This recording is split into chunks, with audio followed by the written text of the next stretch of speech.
cycle where these apps destroy my brain, and then I eat some mushrooms and I start over again. A flood of serotonin washes all this shit away, and then I feel so happy, and it lasts for a few days before the grim reality we're facing sets back in, because the algorithms know exactly how to win against the global balance that relies on truth and facts. And now we're going backwards to the nightmares of the past. The world is fucked, we're fucking doomed. I guess I'll eat more of these shrooms. Mushrooms, because temporary insanity is the best kind of insanity. Hello, everybody. And to move along. I'm talking about a bunch of stuff today. Kareem will be here momentarily, as I said in the YouTube chat. Just a little bit late, which is what it is. But we're going to hop into the first story, which is talking about this Cleopatra thing, the new documentary, the reactions from the Egyptians and different communities, as well as some other stories. Obviously, everything that's in the headline here for the show. We've got we're gonna go over the Cleopatra stuff. We've got this Daily Mail story talking about this mob that ransacked a gas station, which has got some wild videos that go along with it. This Ron DeSantis Disney crap, and then we've got Marjorie Taylor Greene talking about this whole Jake Teixeira Pentagon leak stuff. So we're going to cover all that in this episode, and then whatever random shenanigans I happen to bring up along the way. Shooting for about an hour and 15 minutes. We've got this Cleopatra story up first, so we're going to share the screen here, and we'll read some of this jazz. So this is coming from The Archaeologist. The debate over Queen Cleopatra's betrayal on Netflix. So this is the Netflix cover photo here, obviously. Greeks and Egyptians demand an end to the falsification of Queen Cleopatra's history. Almost 60,000 signed the petition to stop Netflix's new documentary. Following the release of the trailer for Netflix's new series Queen Cleopatra, produced by Jada Pinkett Smith, wife of Will Smith, a petition to cancel the show has gained significant traction. Over 60,000 people have already signed the petition, which calls for the cancellation of the show due to concerns surrounding historical inaccuracies and cultural appropriation. What kind of cultural appropriation would that be? Critics argue that the series, which chronicles the life of the last pharaoh of ancient Egypt, Cleopatra, is riddled with historical inaccuracies that perpetuate misconceptions about the real origin of the queen. The contentious series has spurred heated discussions on social media about historical revisionism, racism, supremacism, and ethnicity. They're just throwing all of the isms and icities out there. Additionally, concerns have been raised about the casting of the main character, with some arguing that the actress chosen to play Cleopatra is not representative of the historical figure's ethnicity. I would say so. A group, Mahashiata and Akyasir, organized the petition to halt the upcoming documentary because it was falsifying history. The creators of the petition claim that Egyptians who believed that Egyptian history was being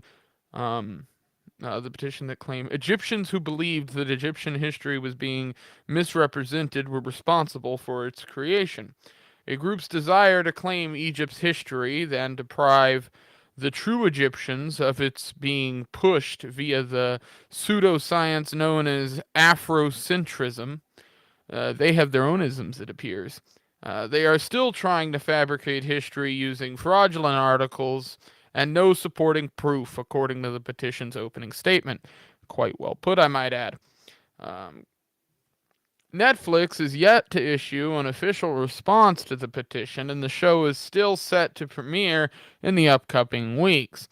The controversy surrounding the show highlights the ongoing debate around the importance of historical accuracy and cultural representation in film and television production.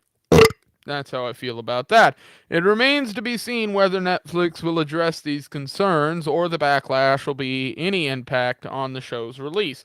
Well, I can tell you this show isn't going to have a great release. It probably wasn't going to have a great release to begin with, right? Netflix isn't doing all that hot right now, anyhow. But just this whole thing to me is a funny situation, considering the amount of race swapping and stuff that happens on the left all the time. This actually appears to have done something that many people on the right or libertarian side of things predicted would happen. And a matter of fact, Jordan Peterson predicted this to Ethan Klein, that little buttered turkey himself, when he told him that these people will turn on you, right? Obviously, the producers and everybody behind this Cleopatra news show or documentary rather, are all leftists. That's just the animal that is Hollywood and production of media these days, and worst kind of leftists, in fact. So it doesn't surprise me that they would decide to do some race swapping, race playing here. But the the reaction's been priceless. Getting to see the left tear apart the left, to see the Hollywood movie producers tear apart Hollywood movie producers, or background characters in the production scene. That's always a good thing. No one's getting hurt by that. And at the end of the day, if you believe that Cleopatra was black, you should get your IQ or you know what? Stop washing your chicken and get your shit checked. That's my advice for anybody who believes that Cleopatra was black. Shout out to Top Lobster. Next story. Although we will talk more about this when Kareem gets on, because I'd like to hear his take on the whole Cleopatra thing. So we're going to kind of double back to this. And I have talked about doing this on the show previously, but I am going to start editing some clips out of the show to release as video segments on the channel. I think that's something that will help boost sort of the views algorithm, try to bring some new people in to view things. The interviews help with that, and I've seen just a change in the movement of the channel just by bringing on new people and having some interviews done. So still trying to do more of those. I have a couple of those kind of tuned up. I was going to do some this week, but waiting for responses from people. So we were going to be moving forward with some cool stuff in that area soon. I moved to Florida, thanks. Oh, I said to Shannon on Twitter, it'll happen eventually. I'm not going to have a choice. The end of this summer is a big possibility because, well, it's sort of the big push. It kind of, the emergency plan at this point is to make moves at the end of this summer because the job and things that I'm doing right now are in a weird spot because the place is selling. I've talked about that before. It keeps trying to go through, but the sale keeps falling through. It's been a whole hassle. So hopefully that'll be kind of the plan at this point, which works out good. October, we get the permanent fund dividend, which is like the money we get here in Alaska. So I can use some of that money to help do stuff if I need to. So it sort of works out. I don't really have to worry about savings as much, which is a good thing.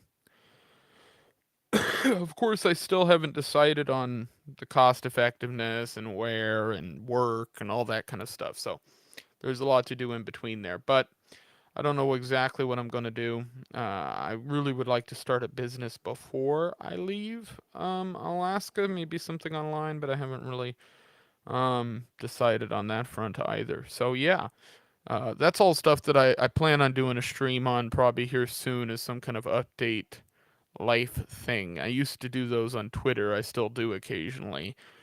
For the people who follow me over there, which you can do so right here. I did just create a Minds account, which is something that I did not have before. I had a personal one from years ago, but decided to go ahead and start one up for the show. So that'll be a Minds account. I'll post some stuff over there, and then I'm gonna have a quote Twitter Blue or whatever that shit is, so that I can post up some longer videos. So we'll be doing some exclusive Twitter content. And I submitted to that subscription thing, like the where you can pay people on Twitter to get special content, sort of like a Patreon replacement, because I like the idea of that since I have a bigger following on Twitter than most other places.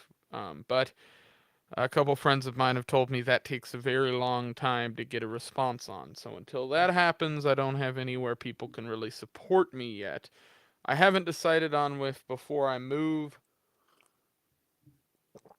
what I really want to do, like the process of everything, but I'm gonna have to figure that all out. But we're gonna do it soon, because I mean I have a plan to a certain extent. It's just not the most detailed.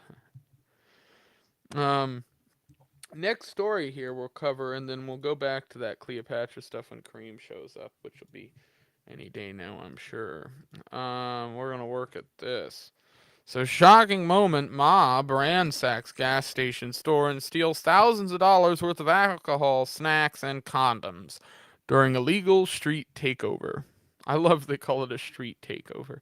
A mob of about 100 people ransacked an Arco mini mart in Compton on Sunday, which is funny because my grandfather lives in an area near there, adjacent, and I've been like right in this area that this all went on, which is funny. I like literally think I've been to probably that gas station at some point.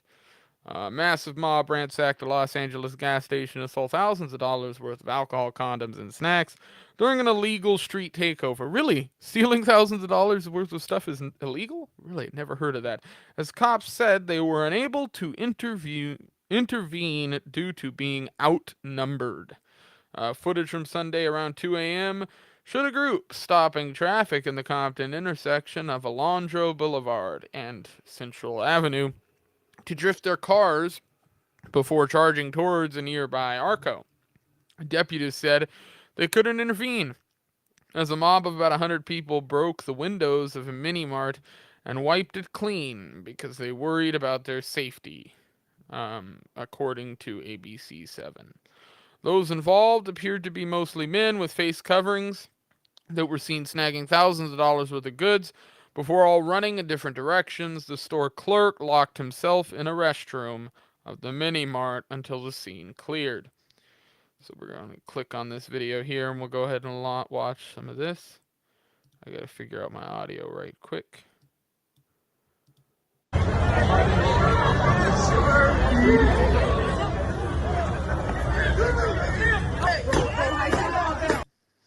Yeah, I mean, they're going at the window with a fucking hammer, for Christ's sakes.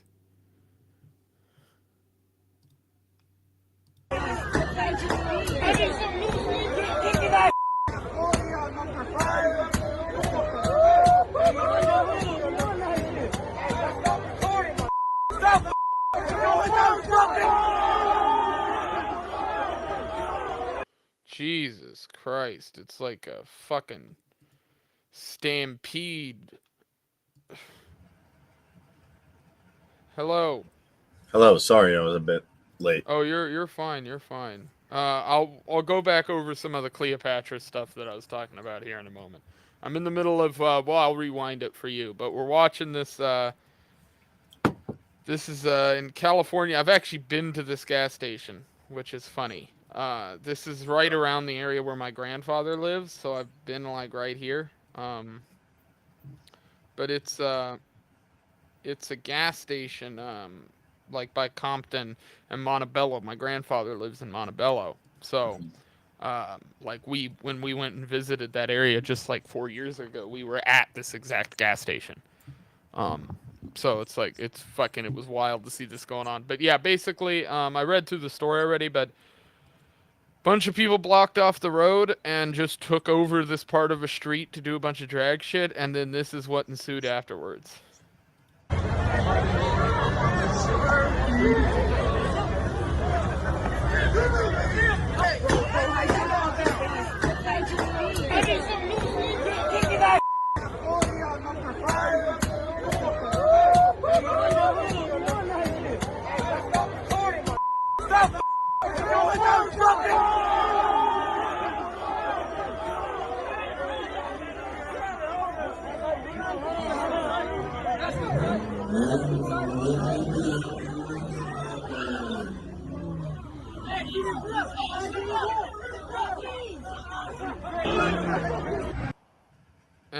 just wiped the place out of fucking everything. Just picked it clean.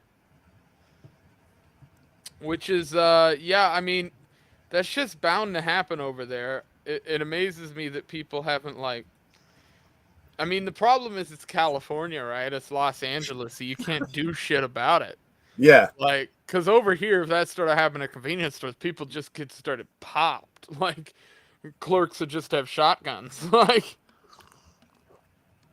but it's kind of hard to. But I did see, I think it was Liberty Lockdown, Clint Russell, or it was Shane Hazel, one of the two, said on Twitter in response to that video, it seems like a good excuse, or it seems like a good reason to have legal fully automatic guns again.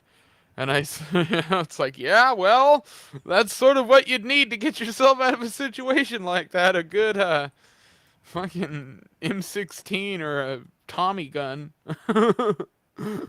um, but I was covering this. I'll get your take on this. We were talking about the whole Cleopatra thing. This is basically, they've got this new documentary coming out, and it's being produced by Will Smith's the wife, the one that cucked him.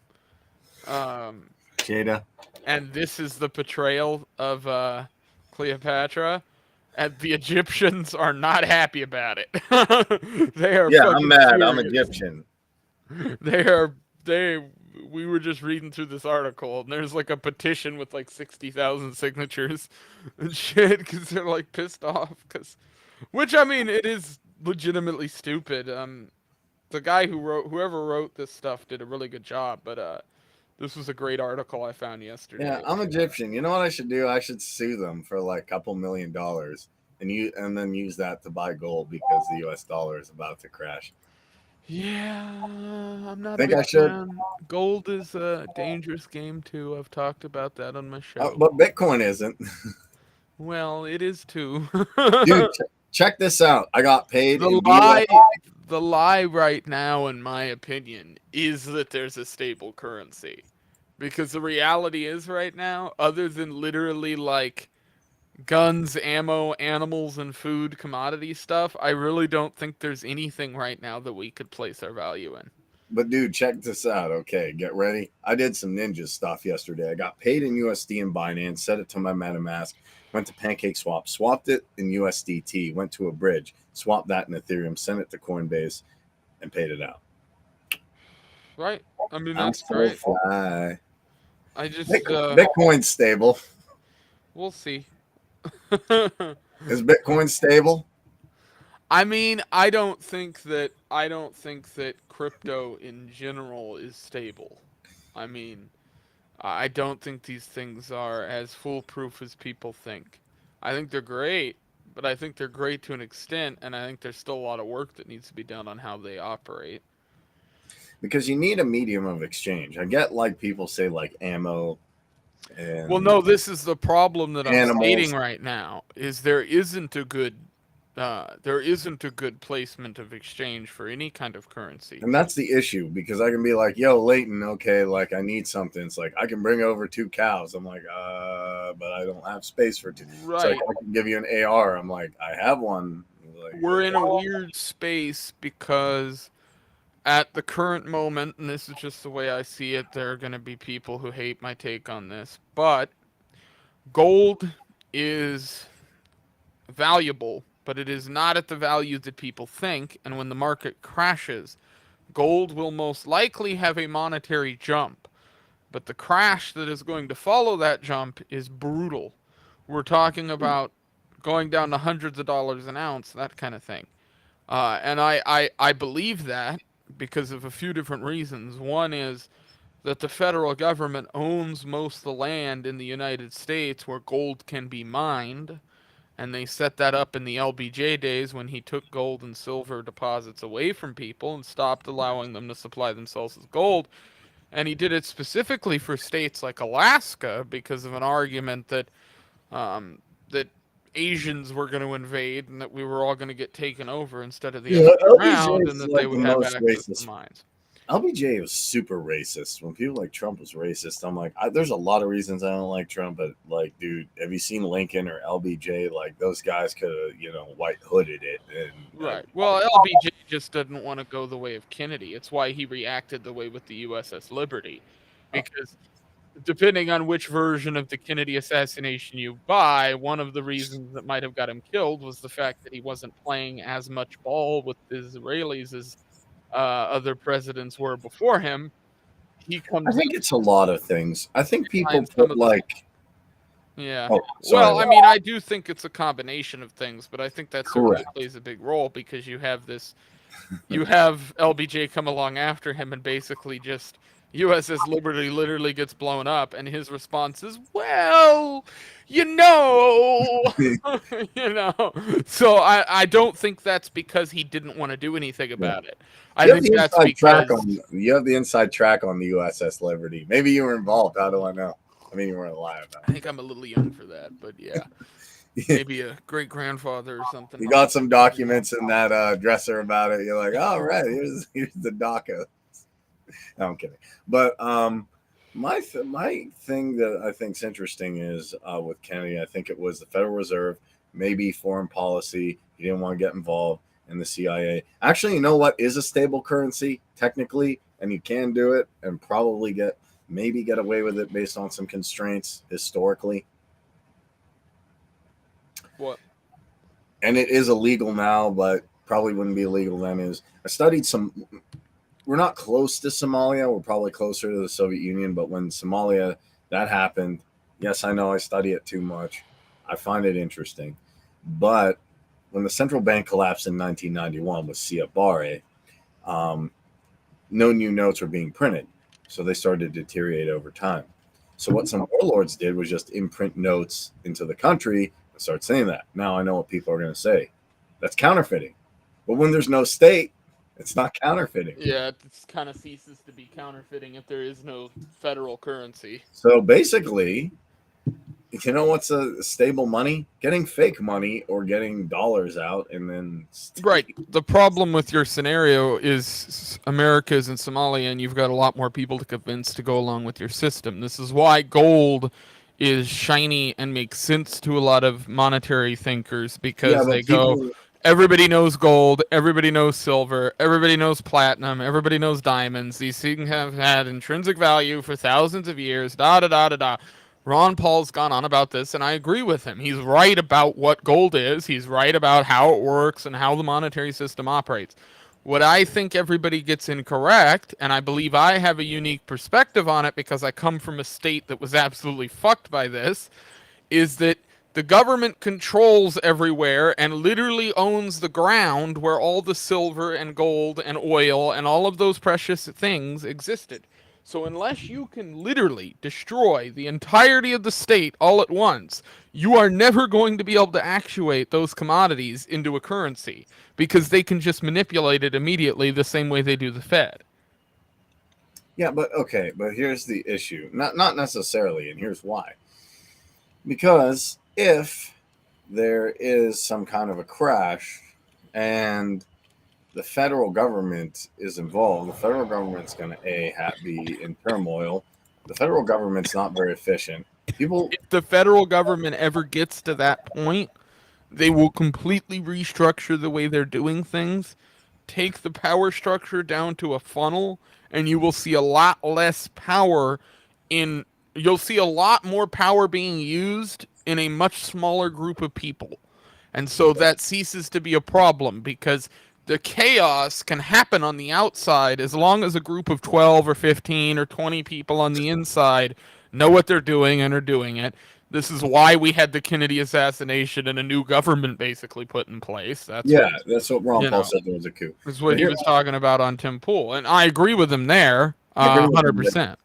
My question to you is, okay, say there's issues right here. Like I was looking at Jack and Foe's story. There's a lot of businesses that still say cash only. And I know people say barter, barter, barter. Okay, that's fine. But like, are you going to give me like 3 cows for a Suzuki? It's not, or a Honda. I don't think that's going to work. I don't think the dealership wants you to put farm animals to shit on the floor.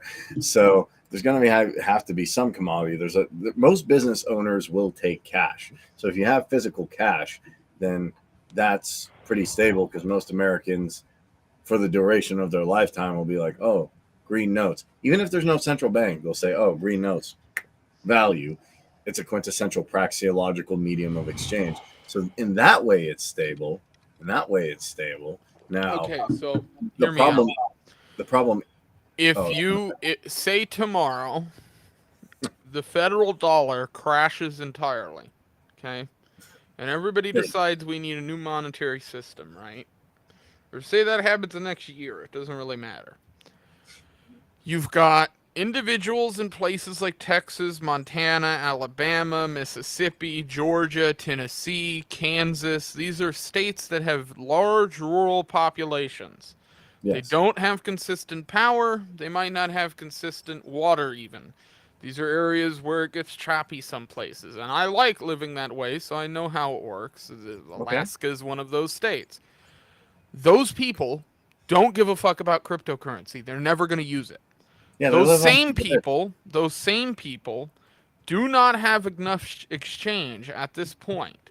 If gold becomes the choice currency or silver becomes the choice currency, I think silver is pretty much a dead metal at this point. But if gold becomes the primary, based on the fact that, again, silver is even more controlled by the government than gold is. The concern I have over gold is the fact that the government owns all the raw land where that gold resides.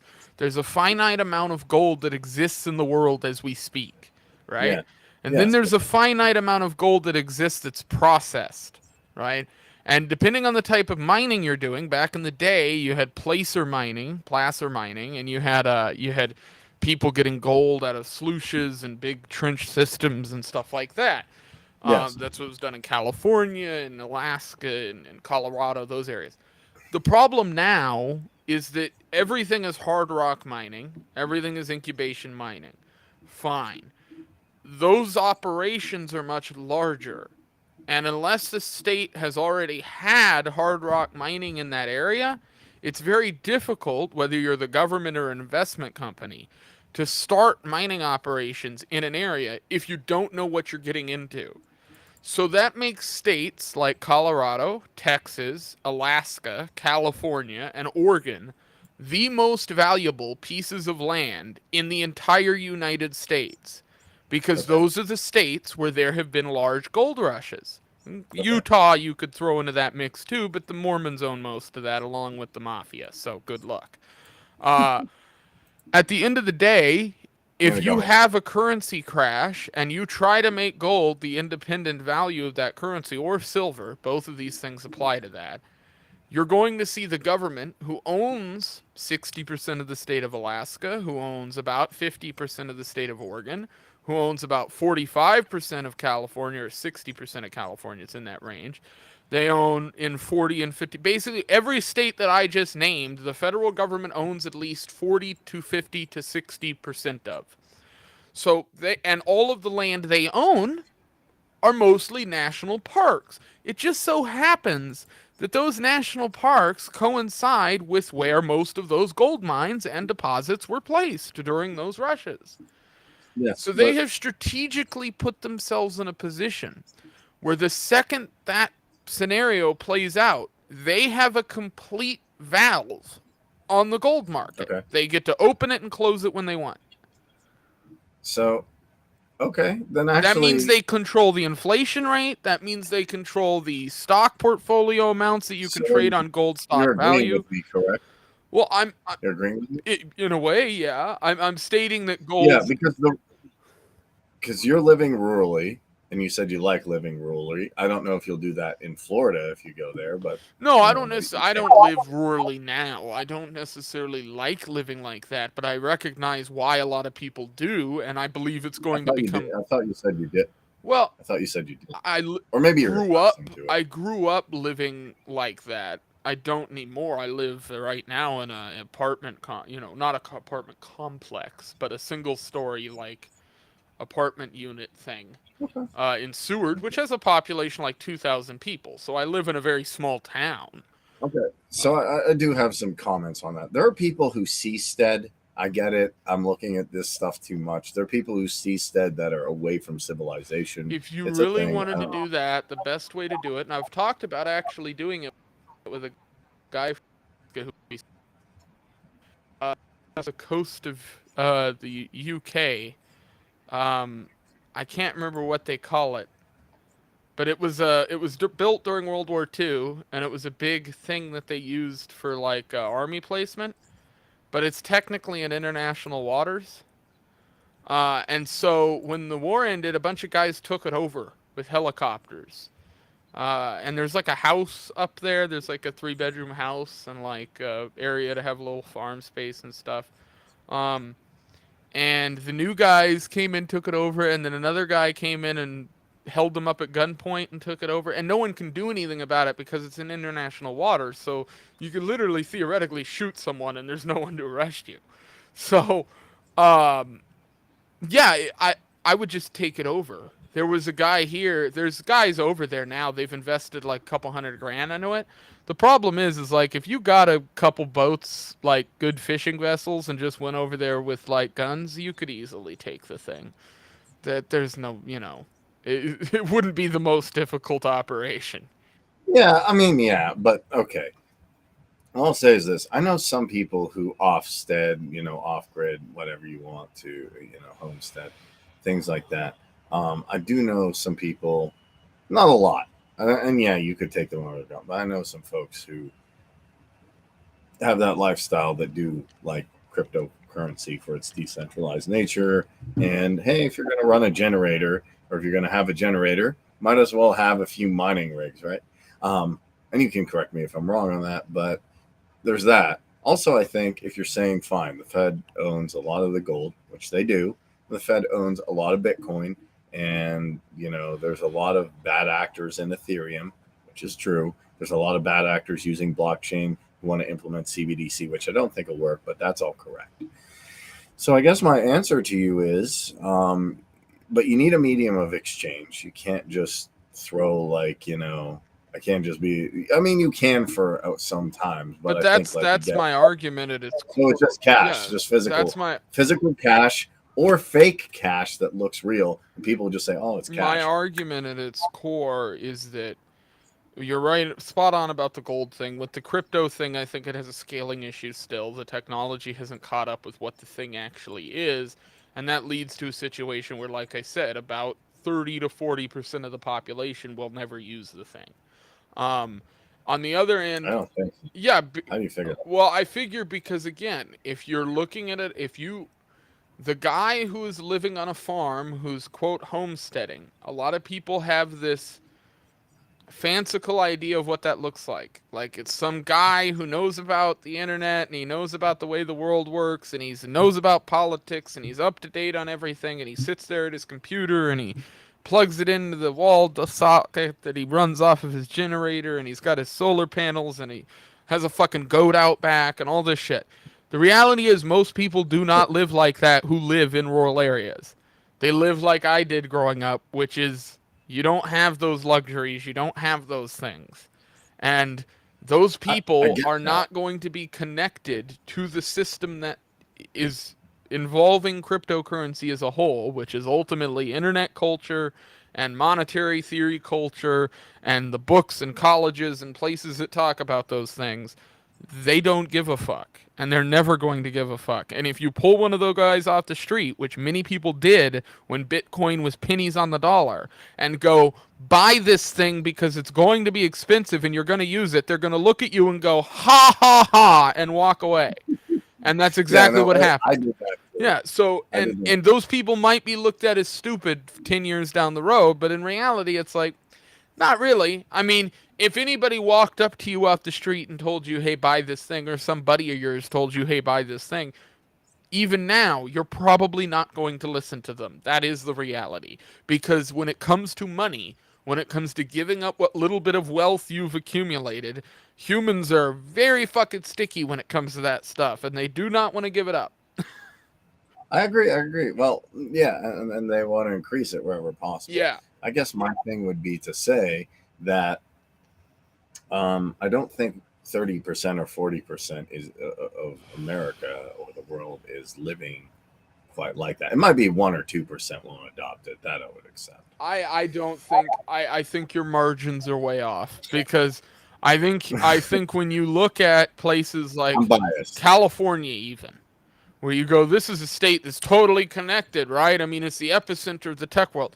There are areas of Mm, California that are very rural, where the people there are not they're farmer type people who are not getting on the internet every day, who do not care about this stuff, who care about going to the store once a month or once every 2 weeks to buy their shit for whatever they do at their house.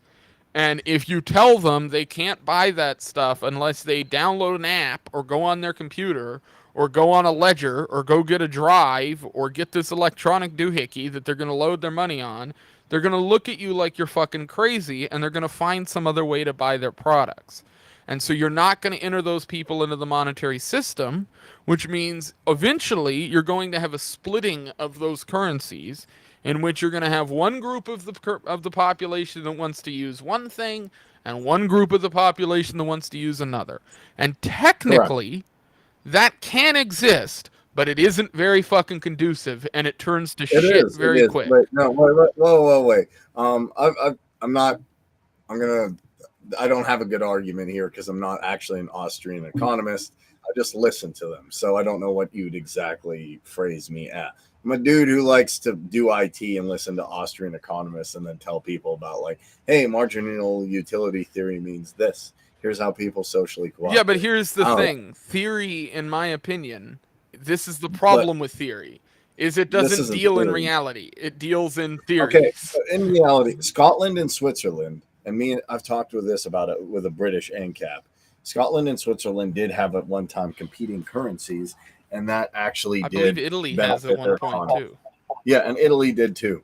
So Scotland, Switzerland, and Italy had competing currencies, and that actually made their economy better, in my opinion. And cryptocurrencies all have tons of Right, okay, competing. but Like I'm define reviewing. better.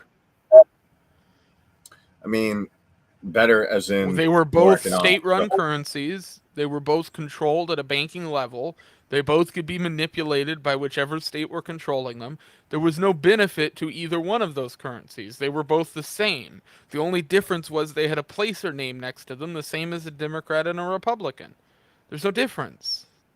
Unless one of those currencies is like crypto and decentralized and removed from that process, then it's not really a comparable thing to me. You're not like, that's not apples Well, to apples, that's apples to oh, plums. Like, essentially, well, okay, there was no crypto, there was no internet or infrastructure like that at that time. I think the good thing is that I think the thing that makes it better, I get better as a relative term because something that you consider better, you know, well, the might, like I say, like, the ANCAP in me wants to say, well, there's competition in the currencies, so obviously that's yes, going to be better. The problem is that competition in fucking what? If my competition is two turds, neither one of them is good. Like I'm and not only that, but in that situation, I'm being forced to choose between one of those two currencies to live. So it's like you're not really getting much of an option. So my view on that is like, well, I mean, it's just two shit sandwiches. I don't know what are you gonna eat, you know? okay, I would say the law of unconstrained choice plays there. Like, yeah, there's certain circumstances where there was nothing better. Like, I know people. I defend the Industrial Revolution sometimes, and people freak out. They're like, "Oh my God, you want Timmy in the field with Well, I a mean, let's sickle?" be honest. There Well, is something better. They could have lopped all their heads off and built their own currency and start over. That oh is my the something God. better. They just Okay, I don't mean, do it. Like, to get the no, helicopters no, warmed up. Like, okay. I don't, Here's what I would. Here's what I would say. Here's what I'd say. Just from the ANCAP in me or the Austrian in me would say this: the Industrial Revolution was horrible. There were terrible things that happened. Timmy lobbed off his hand, and even Karl Marx took note of this, even though was a rich boy, psychopath, and said, "Hey, this is pretty tragic." Yeah, he's correct about that. He's not right about any of his economic theory, but I'll say this: what was before the Industrial Revolution was worse than the industrial. So it's kind of a bad thing, but this is slightly better. I guess if you have competing currencies, even if they are centrally run currencies, is hey, if these group of banks go, maybe this group of banks will still live for a while. That's why I like a small bank compared to a bigger bank. It still has fiat, but I don't think it has the same Silicon Valley wokeness. So maybe there's a choice. Also, cryptocurrency, now that it's decentralized, we can see how competing currencies work. And I think that's pretty exciting because you can jump into one DeFi project. Obviously the problem is here, and I'll be 100. I'm biased. I'm reviewing these day in day out. Like literally every day I wake up, it's like, hey, there's a new meme coin. Can we please? This like super like urgent. Like get this meme coin out now. And I'm almost, and I think we have 72,000 subs, so we're working on it. But yeah, it shows me that like, ooh, people come up with utility. Like, oh, there's a lending app in Brazil now that gives you money to learn. It's learn to earn. So with these different incentives now, it's even more prevalent to say, oh, I want a cryptocurrency for the environment. I want a cryptocurrency for, I don't know, helping animals out. I want a cryptocurrency on how to eat sandwiches. Like there's a currency for that. And maybe that'll be chaotic, but I don't think so. I don't know. That's my thoughts. I could be wrong. I'm not an economist. Yeah, we'll see how it plays out. I don't think you need to be economist to talk about this shit, and I don't think you need to be Austrian or come from the Austrian school to talk about it. I just think you have to be logistical and know how reality works. It's the problem why I get pissed off with people who read into theory too much, is that this idea of theory is, well, no, I mean, I read theory and I like looking into it too. The problem is that it's not conducive to reality, and everybody assumes that it is. They go into it believing that because they read it in a book, it applies to the real world, when in many ways it's like, no, like you're 1,000 steps away from knowing whether that actually operates the way that you think it does. Just because somebody who was a professor or had a doctorate writes something doesn't mean they're correct, and it certainly doesn't mean that it should be lauded. I think that I'm not moving to Florida. Kareem should move to Florida too. I wish he would, because then we could do fucking in-person streams. But I'm not moving to PA with. I don't need to get shot or have to shoot somebody. Either one of those scenarios seems like it would play out if I went there. Well, I think the latter is kind of nice. Especially days I'm frustrated. Plus, I believe in the NAP though. I believe in the NAP. They have to start it. I But believe the NAP up into the point where you're violent and then you get to slap real quick. fair enough. But yeah, I read tons and tons. Like I'm literally, I don't even know what to call myself because, like, I listen to heavy metal. Then when I'm done with that, my IT stuff, I'm like, what does Bob Murphy have to say about this? I'm like, oh yeah, that's a cool take. Oh, what is Right. you See, I know, do that same thing, and I like Triple H? all of that stuff. I take it all with the application of, do I really think this is going to apply to the real world? Do I think it is useful? And often the answer is it's useful for people to read because it might change their mind on a topic, but it probably isn't applicable. And I find that That's what it often. is.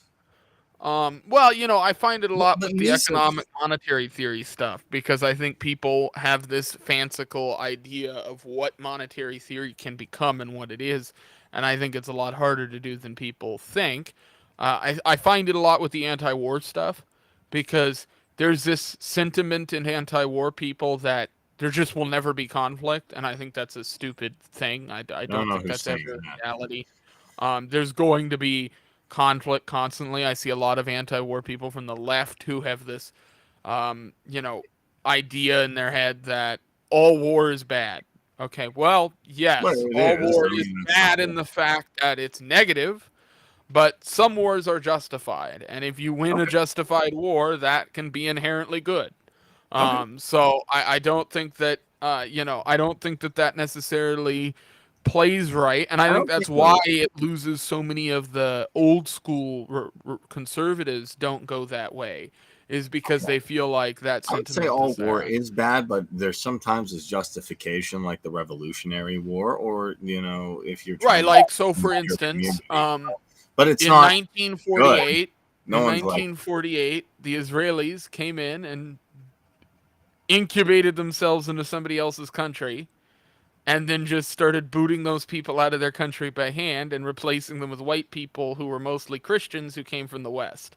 So, yeah, like, it's not there's a the scenario in right which to case, fight. yeah, if the Palestinians woke up tomorrow and had ballistic missiles and used them, I would wake up and go, yeah, well, you kind of did, like, persecute them and occupy their land. Like, that's sort of what happens. Like, you don't really get any more of a justified conflict. Yes. And I'd say the same thing, for instance, if you go back to, say, 2013, right, where these people are claiming there were these terrorist attacks on the Ukrainian-Russian border, and they were carried out by these Azov battalion guys and a bunch of Ukrainian people, and that's what happened, and that's really where this conflict kicks off. Okay, let's say that is what happened, but the scenario played out different historically. There was that terrorist attack, and it was led, and the reaction was that the Russians carpet bombed the entire fucking area that did that and killed a bunch of people, soldiers, civilians, what have you. Uh, there's a much better argument that that would be justified than even what is going on currently. Because now you're getting to the point where it's like you're sort of both countries are playing this game where they're trying to prolong this conflict, it seems, with Ukraine sort of being the middling man in that scenario. I I don't think Ukraine is very difficult I don't because think for a second Russia wants a close to this war. Put it that way. I I think don't. Russia also I wants don't to know. continue I this the think they same do way the too. US does. Here's the issue. I think Ukraine and Russia is extremely the most complicated thing out of all. The Israeli Palestine, I can be like, look, here's the aggressor, here's this. The problem is the U.S.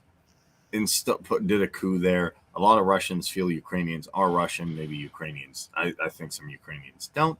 So here's one for you then. Alexander Dugin talks a lot about this Eurasian theory, which I'm not Yeah. necessarily a fan of. I tried to deconstruct Dugin.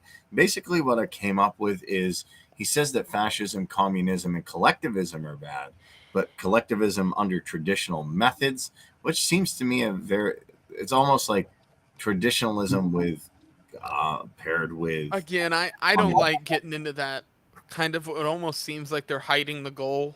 Like you're just obfuscating the thing more and more and like shrouding it behind these other meanings. Yeah. I think, what really worries me is that we're moving towards this sort of, we're moving towards a system in which all of this fails. Like none of it works. Like Correct. there's no saving grace here. And like when we're talking about war and stuff like that, like okay, so like with 9/11, right?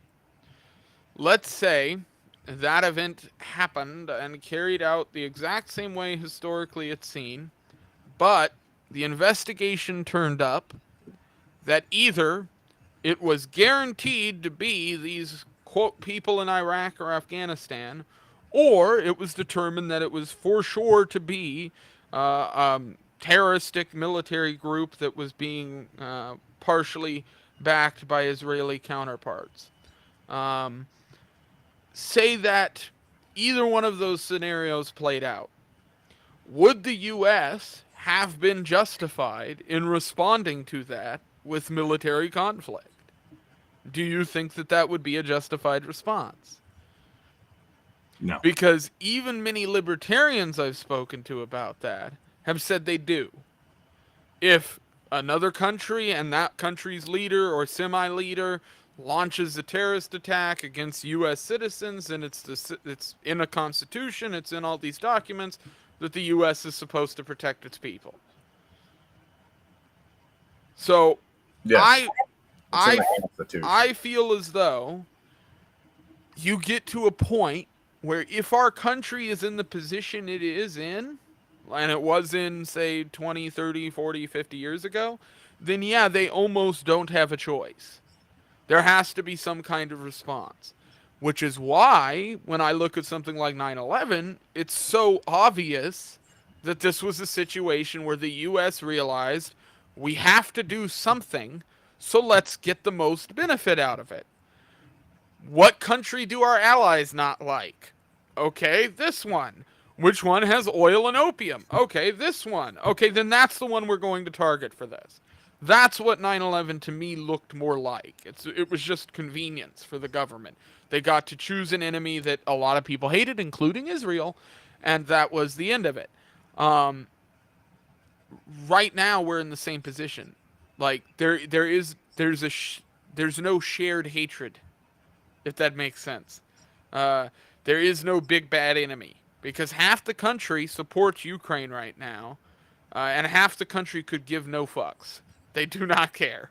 They don't want to fund it. They don't want anything to do with it. They're not necessarily pro-Russian. They're going to be painted that way by the left, but they might not necessarily be pro-Russian. They just don't want to fund this. They don't want any part of it.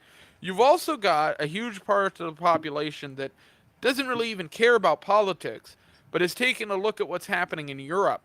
And they're seeing a huge increase in European countries of immigration, which has caused absolute fucking turmoil. And a bunch of people want to just ignore that and go, well, that's not a thing. And it's like, really? Because, like, Sweden's a thing. And when, like, Sweden's amount of their, child rape goes up by, like, 20% or something like that in, like, a 9-month period, and it just so happens that correlates with a bunch of refugees from, like, Arab and Middle Eastern countries that were following certain rules and regulations that have nothing to do with the laws they were following over there, who were literally openly on social media talking about marrying 13-year-olds. It's like, yeah, that's a bit of a problem. Or like you go to the UK where it's like a mix of all of that stuff. And so you've got Arabs, you've got African people, you've got Asian immigration all coming into this one country that has no fucking cultural idea how to handle it. And the crime rate thing is a real fucking, that's insanity. Because you're just seeing it all play out in real time. And, like, no one's talking about it. And it's like, yeah. So what do you think happens after those countries recalibrate? Where do those people go? Well, they come here. And so a lot of people, this sort of race realism shit that you hear, which the left is calling that, but in reality, it's more of a group of people who are realizing that that is just happening, and that that's a reality, and that it's going to be something that's a problem in the future if you want to keep some form of cultural cohesiveness in the places that you live, especially when you're talking about smaller towns, smaller areas with tight-knit groups of populations that are talking not necessarily on social media, but to themselves in their meetings and homes, at their lodges and at their city council group meetings and at their library and, just around the town of a couple thousand people. Those people are, and I've met many of them, especially in the state of Alaska, hold the opinion that orthodoxy through religion is the way to solve that. And in the world, up until just a little while ago, the fastest growing religion was the Muslim faith. Now you're starting to see that recalibrate, and you're starting to see Christian orthodoxy become sort of followed at a very large number coming through the pike, mostly because of the Russian conflict, frankly. That's why a lot of that is going on, is because a lot of people started paying attention to Russia, and the Russian orthodoxy over there is pretty fucking based. So a lot of people are signing on to that. I don't know about that. Well, it depends on what you believe in, but it's not based to me, but in the confines of what the internet considers to be based, it is based. I mean, I really don't care what the internet considers to be. Mass consensus doesn't, in my Right, but mass consensus is that Orthodox religions have been falling flat on their face for the past 40 years or so, and we're finally starting to see two Orthodox religions dominate that headspace, neither of them being Catholic, one of them being Orthodox Christian, and the other being Muslim. And so the problem you run into there is that those two religions fucking hate each other. Like, now, um, that's a charged statement, I realize, you and know what's I'll funny? back it up. I'm But seeing a lot of conservatives because of what's happening here with identity politics. What's funny is during the George Bush era, they're like, "Oh my God, they're backwards. This is that. They don't." that's the like-" thing. I don't think this But has anything to do with politics. It has to do with but culture. It but has to do with now I have heard on Jesse Lee Peterson's show, if you watch him, which I love to have him I do. on. I've heard his guests Amazing. literally amazing. I've literally heard his guests say, I used to not like Muslims because of this, but with everything going on, I think they're referring to like the story hours and the pushing of certain agendas. I kind of like some of what the Muslims might be saying. And even when Qatar said, like, we're not doing these things during the World Cup, people like, good for them, their country, their rules. Even Trump Jr., who I'm not a fan of, but he tweeted out, like, Qatar has the right to do it. It's their country. It's their rules. Like, people, even on Tim's show, they were like, yeah. Like, it's like, why are you trying to, where I feel like in the early 2000s, it's like, oh my God, aren't they backwards? We have freedom. We have the fun stuff here. And now we're all just living in a foundering I song. I have studied these Orthodox religions to a certain extent. I'm not a religious scholar by any means. I personally don't like any of them. I do not, because I know what's behind them. I know some stuff behind them. I wouldn't trust them with a 10-foot pole, because what they teach to me is behavior modification, and they don't teach how to raise your consciousness. And as Yeah, far as I the think weed you're I smoking does a think better job. that I am much more into occultism and early Yeah. paganism and that kind of stuff than anything else. But the realities of like the way these religions operate is that they have to continue to operate this way, Oh and yeah, they do. I just don't think they're based. at least the Christian Orthodoxy thing is a little bit more decentralized than, say, the Catholic Church or the Zionists or the Correct. those sort of Okay, organizations. fine. I mean, it depends. It depends what you can. I mean, mysticism is the most, like, Sufism is very decentralized. Rosicrucian's decentralized. I like Kabbalah stuff. Like, actually, if you Christians, I don't like that shit. look, if you got some Kabbalah, I've studied a lot of that stuff. you got some Kabbalah homies, just bring them on. I'd love to talk. I do like I have had a few like Sikh friends and things like that open Anchorage. Yeah, And Sikh I've had, Sikhist, Jainism school. Here's the funny thing I see is that, yes, for Islam and Christianity to keep going, primarily those two, they have, and they're very, very hardcore on recruiting. So they have to keep. I don't think they're based, not because of the decentralization is better. well, okay, so like here's the thing: the Muslim faith right now, like it's getting this big resurgence. Frankly, this is the way I view it. It's got this big resurgence, and this is going to piss a lot of people off. This may even piss you off, but here's the deal.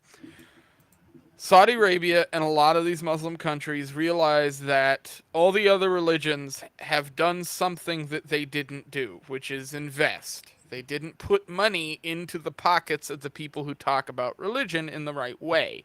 And recently, they have figured out that the best way to do that is to just target young people.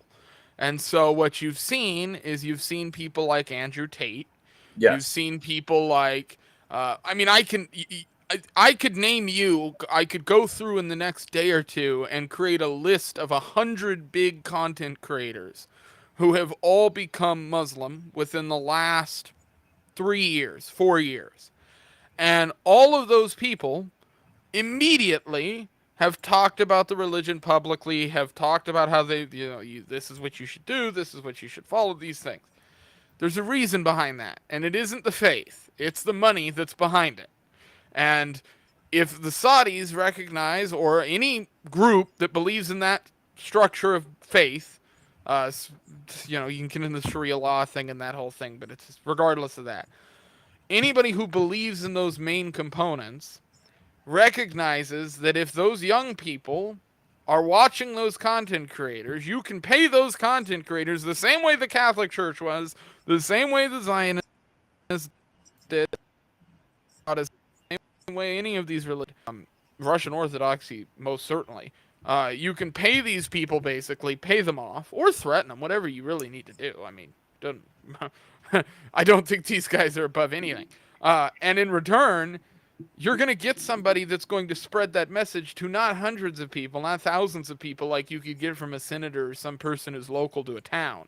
You're going to get that message to millions of people. And you can chart the shit, the movement of the religion, everything like that, with those content creators, with those people entering the zeitgeist of the culture. I think it was 100% a decision made. The same way I think Milo Yiannopoulos was the same thing for the Christians. I think he was a plant by the conservatives. His entire existence was built out of thin air. He was a fabricated character that when Peter Thiel was done with him, he wiped his ass with him because he said something he wasn't supposed to on Joe Rogan. And the same things happened with Jack Goldman, or Jack Murphy, as he's been called. John Goldman's his real name. That guy, the cuck who took a dildo up the ass with the streaky beard.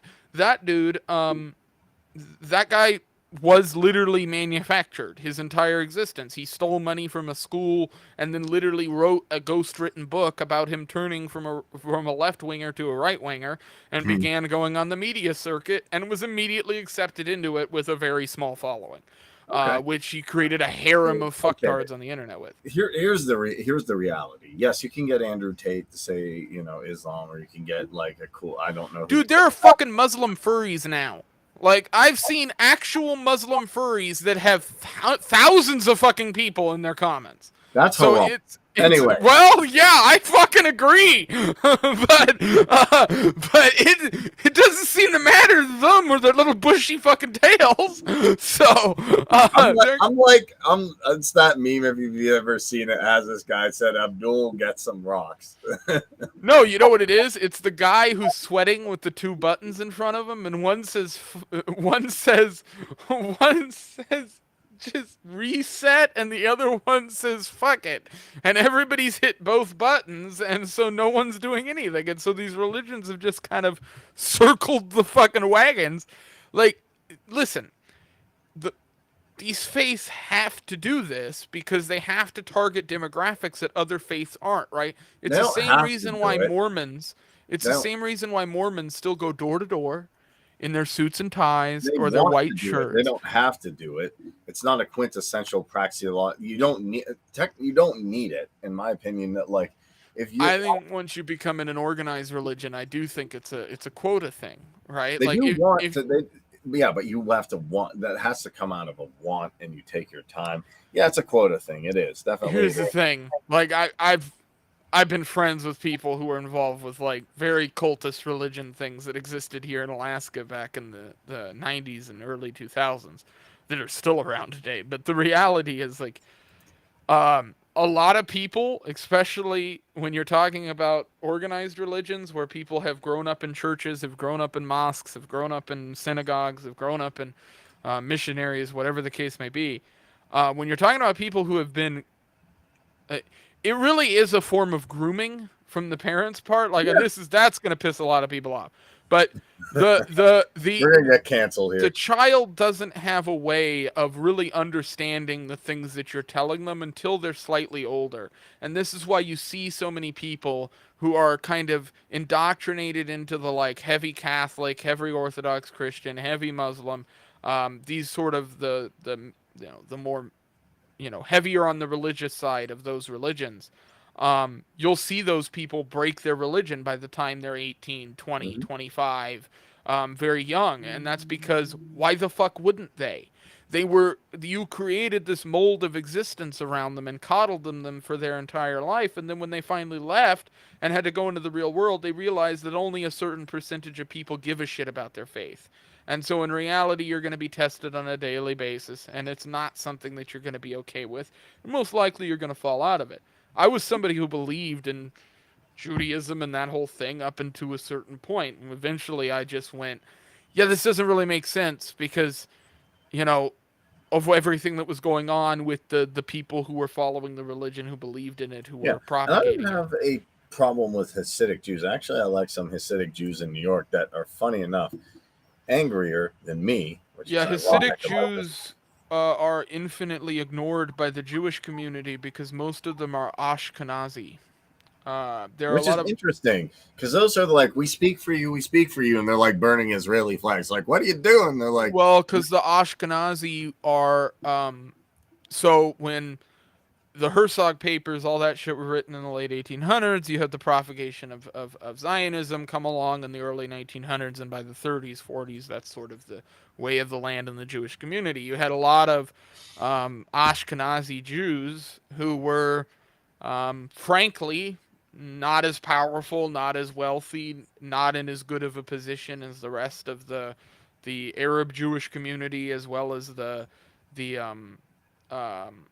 word's escaping me. But there's another group that basically, when Israel became a thing, when there was a power structure invented for the country, they were just excluded. So they don't have really much say in the Jewish faith anymore unless they want to do it independently, which is why you'll see a lot of very small synagogues of Ashkenazi Jews, of Hasidic Jews um, that are very closed off from the rest of the Jewish community, because if they try to enter those things, they get completely lambasted. A lot of that is because of the Israel-Palestine thing, because the big separation being that a lot of the Ashkenazi Jews have relatives who were Palestinian, who lived there. yeah, yeah, So they got along with them. So yeah, but even beyond that, here's the thing I've gone into, with which is Jordan. what I am, by the way, majority Jewish. That's Ashkenazi. Yeah. That's what we are, technically Okay, speaking. cool. What I was going to say is, I've looked at all these religions. Not as much as Judaism as other ones. And what I've found is, if you really like take a look into deeper stuff, like Jordan Maxwell, Jordan Maxwell is good to listen to. I don't know what you call him. He is an anarchist. He's more of a conspiracy theorist type person. It goes very deep, and he said, like, if you're gonna do spirituality, do your own individual mystic thing, because as far as I'm concerned, the Bible, and when they considered, the scripts at the Synod of Jamnia, if I'm saying that correctly, you had groups of people, just like senators, deciding, well, I'm in power here. What This in is the a translation problem. I don't know if it's a translation problem. I think it's, hi, I'm Emperor Constantine. I want to stay in power. This book has a lot of mysticism saying that, people can create their own reality or whatever. I can't have that because then I'll be out of power. Hey, Council of Nicaea, rip this apart and give me a behavior modification thing and say JC was cool. You good? Good. Okay. I don't know if they did that too at the Synod of Jamnia. I don't know what they did specifically with the Quran. What I can say is this. But all of these things are manipulated in some way, probably on social stuff at the time. And I think the best approach is to take the mysticism part, which is generally hidden and shunned, and bring that out. The problem is, as these things grow, I'm not a fan of the Russian Orthodox Church. I'm not a fan of Iran persecuting Sufis. I'm sure Saudi Arabia does that too. Even though they do it and they're meeting quotas, if you want something that's based, you have to look to the mystical part, in my opinion, or you're not doing due diligence. You're not actually. It's kind of like reading Krugman and saying you did economics. Yeah. I So, yeah. didn't cover this earlier, which was the other thing. This was MTG. Jake Texera is a white male Christian and anti-war that makes him an enemy to the Biden regime. And he told the truth about troops being on the ground in Ukraine and a lot more. Ask yourself who is the real enemy, a young low-level National Guardsman, or the administration that is waging war in Ukraine, a non-NATO nation against nuclear Russia without war powers, which I thought was a fucking great statement. Absolutely fantastic. So I just wanted to share that on the show. I'm not a huge MTG fan, just in general, but I thought that was one of the better takes I saw about the thing, and she's been completely trashed in the media about it. Yeah. I don't know what else is there to cover. I mean, there's been some interesting stuff. Depends, like culturally. I mean, people are still fighting over the Bud Light can, which to me, I'm like, is there nothing? I don't know. People are still upset about that. Is there nothing like of interest to you? Like, I don't know, the collapse of your. I really do feel. I always wondered how the Romans kind of like. I'm like, man, I can't see modern people being like this, and I'm like, this is modern day Rome. It's like except with Wi-Fi, and it's more stupid. Like, at least you had to put on a good show for them. Like, all right, these gladiators got real jacked, and they haven't died of an infection yet. We don't have anything to cure infection, so watch these guys. Now it's just like, hey, company, and I don't like these companies anyway. I don't like Bud Light.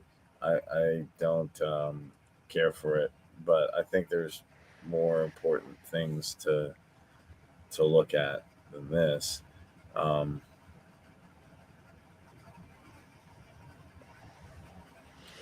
I'd agree with you. Yeah, so I find that interesting that that is like one of the biggest things there. I don't know how you feel about that. I think I brought this up too. I don't know how you feel about this. If Dave Smith doesn't announce soon, I'm not voting for Mike Termet. So I'm going to probably end up voting for RFK if he gets the nomination, even though I don't like his climate thingy. Is like, I once again will not vote. maybe that's also Elon Musk had, if you really, well, you like Elon, right? I'm not necessarily an Elon fan, To an but extent. did you see his interview? I watched the BBC one of him absolutely tearing that guy to shreds. I haven't watched the Tucker interview, which I need to watch. Yeah, so there was that. There was definitely that. All right, well let's just close out the show here. I'll play a song as we close out. It'll be a little bit different. Well, everybody take care, and then I'll play this as we head out here. This will be the closing song.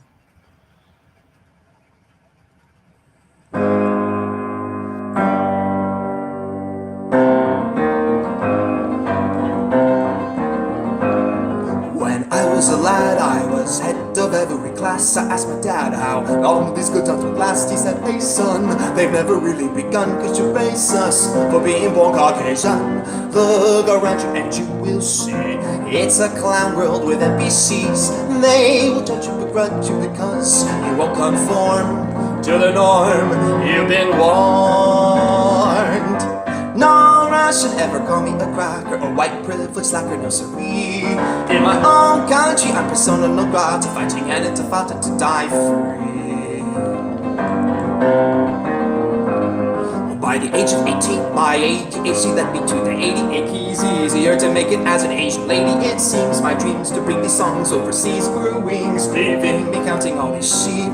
People still sleeping through this life. We need to keep speaking truth through the lies. I believe we're all equal inside. Then why must I get in line to survive? No Russian ever call me a cracker or white privilege slacker, no siree. In my own country, I'm persona non grata, fighting an intifada to die free. You're a darn tootin', I ain't rootin' for Putin, but the news says they're lootin' peacefully. I'm mostly hopeful, though our soldiers got woeful in the chokehold of diversity.